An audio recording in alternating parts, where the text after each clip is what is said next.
Sa punto pong ito ay makakapanayam natin si Integrated Bar of the Philippines spokesperson Attorney Trixie Angeles. Magandang umaga po, ma'am. Magandang umaga din po.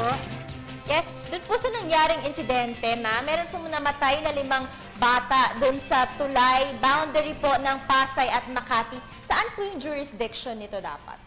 Actually, either one. Kasi ang paglilitis ng isang criminal case, ang nagdedetermine ng jurisdiction dyan ay mga elemento ng krimen.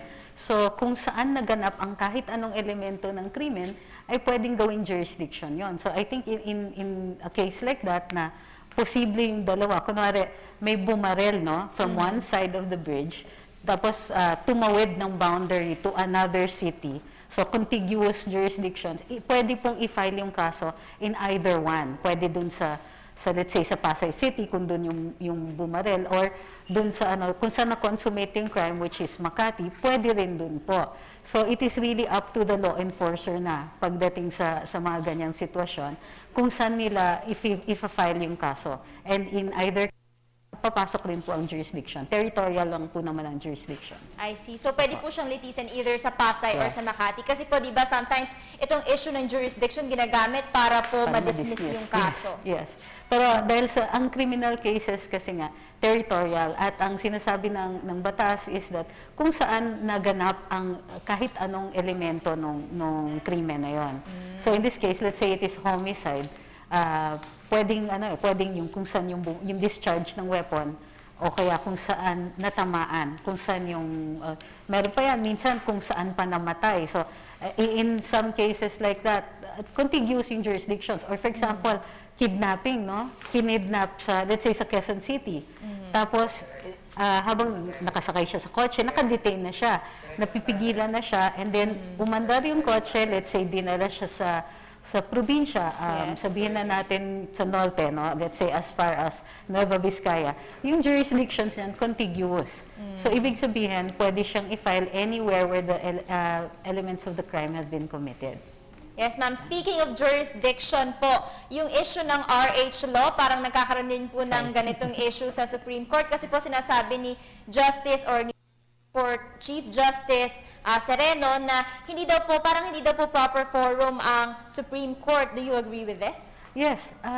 Ang Supreme Court ay hindi trier of fact. Yun yung prinsipyo ng batas. Ibig sabihin, pag nag-argue ka ng factual matter sa harap ng Korte Suprema, i-remand yan. At sasabihin, hindi dito, ang dinidiscuss lang sa Supreme Court, ang ina-argue lang sa Supreme Court ay points of law. So kahapon, dun sa discussion ng RH, ang dapat naging basihan ng petitioner ay ang unconstitutionality ng batas base dun sa face o dun sa pagkasulat ng batas na yon. Ano ang aspeto ng pagkasulat ng RH law ay masasabi mong lumalabag sa konstitusyon?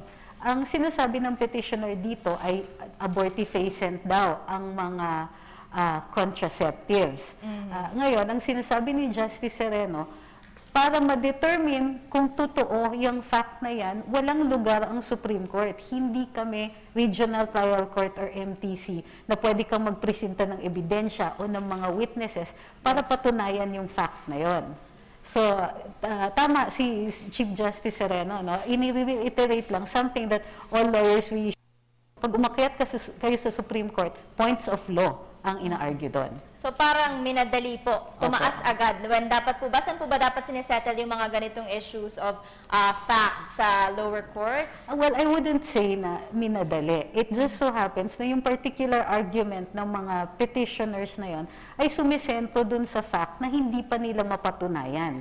Gusto nila sabihin ng Supreme Court na, fact yan, o to take judicial cognition of it. In other words, sasabihin ng Supreme Court, ayan, hindi na yan kailangan patunayan kasi acceptable na yan. So for example, pag sinabi kong, Your Honor, could you take judicial cognizance of the fact that the sun rises in the east, pwedeng sabihin ng Supreme Court, established fact na yan. Hindi na yan kailangan patunayan. Pero ang sinasabi kasi ng petitioners dun sa tumututol sa RH law ay tanggapin ng Supreme Court yung fact na ang contraceptives ay abortifacient, na hindi naman pwedeng tanggapin ng Supreme Court ng walang ebidensya. Well, ito pong mga anti-RH bill, saan po ba nila pwedeng isettle yung mga ganitong issues first before bringing it to the Supreme Court? Ni-raise kasi ni Justice Leonen na ang possibility dito ay yung pag-file ng mga petitioners. Kasi ang sinasabi ni Justice Leonen is, wala pang actual case or controversy. In other words, wala pang biktima yung batas na to. Wala pang pwedeng magsabi na pinilit ako mag-take ng contraceptives o yung batas na ito ay nakalabag sa aking religious freedom. Wala pong ganon. Nag-file po kasi ang mga petitioners because of the possibility of damage. So, ang sinasabi ni Justice Leonen dito, only actual cases or controversies ang dapat inaakyat nyo sa amin sa Korte Suprema. Hindi pa naman nila sinesettle, pero nakikita natin na ito ngayon ang iniikutan ng ibang mga arguments. Yes, sinabi po ni Chief Justice Sereno na maaari pong mag-issue ang Korte Suprema ng judicial restraint. Para po sa ating mga viewers, ano po ba ang ibig sabihin itong judicial restraint on the 15 petitions before the Supreme Court? Well, depende sa konteksto yan. No? Si Chief Justice Sereno was possibly saying that the Supreme Court should not unduly interfere dun sa mga ibang branch ng gobyerno. So, di ba 3 branches of government, ang legislatura, ang ehektibo, at saka ang judiciary. Dito, ang batas ay ginawa ng legislative. Discretion sila to determine kung ano ang mga batas that can restrain certain activities, limit certain activities for the public good. Talagang yun ang power ng legislative. So, ang sinasabi ni Chief Justice Sereno dito is, masyado yata silang nakikialam dun sa power ng legislatura, gayong wala pa kasing actual case or controversy na umaakyat sa kanila, ipinapa-review na ang batas na hindi pa po nagaganap. Hindi pa po na-execute ng buong buo. Pero if mag-issue sila ng opinion ngayon, parang ang kine-question nila ay ang discretion na ng legislatura. So, pwede pong i-view yung move na yun as meddling with the affairs of the co-equal branch of government. Okay, maraming salamat po sa inyong legal opinion ngayong umaga, IBP spokesperson, Attorney Trixie Angeles. Maraming salamat din po. Good morning. Good morning.